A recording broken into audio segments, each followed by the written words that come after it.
ఇంకా పిండం పిండం అభివృద్ధి జరిగి ముఖ్యంగా ద్విదళ బీజ విత్తనాలు అయితే అంకురచ్చదాన్ని అనేటువంటిది పూర్తిగా ఉండదు. అదే ఏకదళ బీజాల్లో అంకురచ్చదం అనేటువంటిది ఉంటుంది. ఆ పిండం అభివృద్ధి జరిగిన తర్వాత కూడా అంకురచ్చదం అనేటువంటిది ఏకదళ బీజ విత్తనాల్లో ఉంటుంది. దాన్ని మనం అంకురచ్చద యుత విత్తనాలు అని, ద్విదళ బీజ విత్తనాలని ముఖ్యంగా వాటి లోపల అంకురచ్చదం అనేటువంటి ఉండదు కాబట్టి అది అంకురచ్చద రహిత విత్తనాలుగా చెప్పుకున్నాం.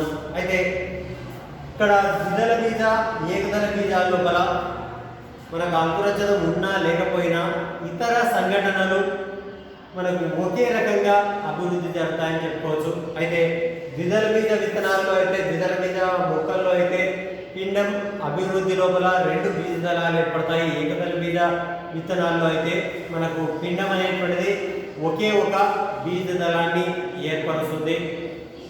ఇక పిండ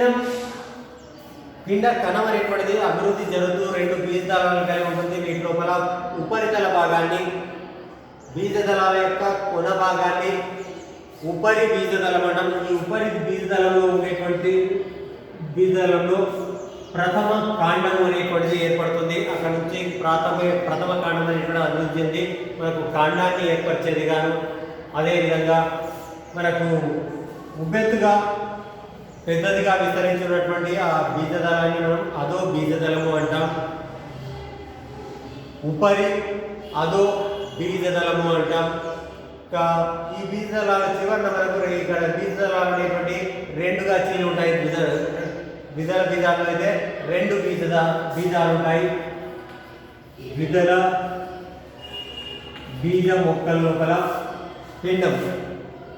ఇక అదో బీజదళం చివరన ఉన్నటువంటి కొన భాగాన్ని మనము ప్రథమ మూలం అంటాం. ప్రథమ మూలం అనేటువంటిది వేరుగా అభివృద్ధి చెందుతుంది. ప్రథమ మూలాన్ని ఆవరించి వేరు తొడుగు లేదా మూలాంకుర కంచుకం అని చెప్పుకుంటాం.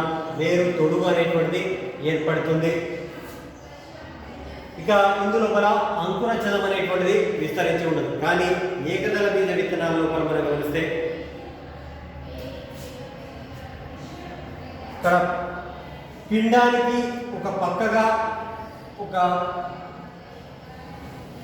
తెమ్మ లాంటి లేదా తెడ్డు లాంటి నిర్మాణాన్ని కలిగి ఉంటుంది. దాన్ని మనం స్కుటెల్లం అంటాం.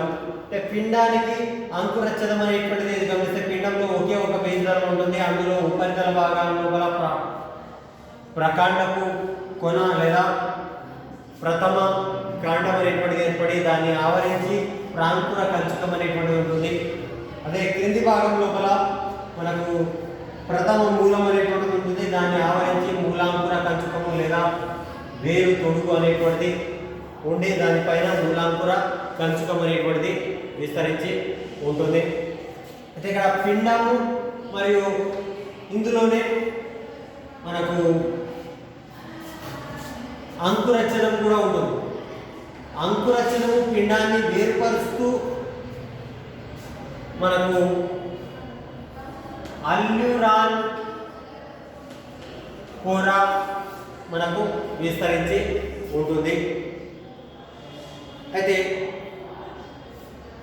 కొన్ని ఏకదళ బీజ విత్తనాల్లో కూడా విత్తనం పూర్తిగా అభివృద్ధి జరిగినా కూడా విత్తనం అనేటువంటిది విత్తనంలో మనకు ఈ అంకురచ్చదం అనేటువంటిది మిగిలి ఉంటే దాన్ని మనం పరిచ్ఛేదము అంటాం.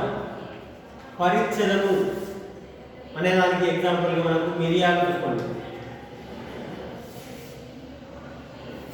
అక్కడ ఆ పరిచ్ఛేదం వల్లనే అవి ముడతలుగా మనకు ఆ అంకురచ్చదం విస్తరించి ఉండడం వల్లనే ముడతలుగా మనకు కనిపిస్తాయి.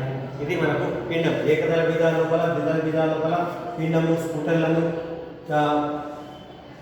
ప్రథమ మూలము, ప్రథమ కాండము లేదా ప్రకాండపు కొన, ప్రథమ మూలం అని చెప్పడం, ప్రాంకుర కంచుకము, మూలాంకుర కంచుకము ఏ రకంగా విస్తరించి ఉన్నాయి అనేది మాత్రం గుర్తుపెట్టుకోండి.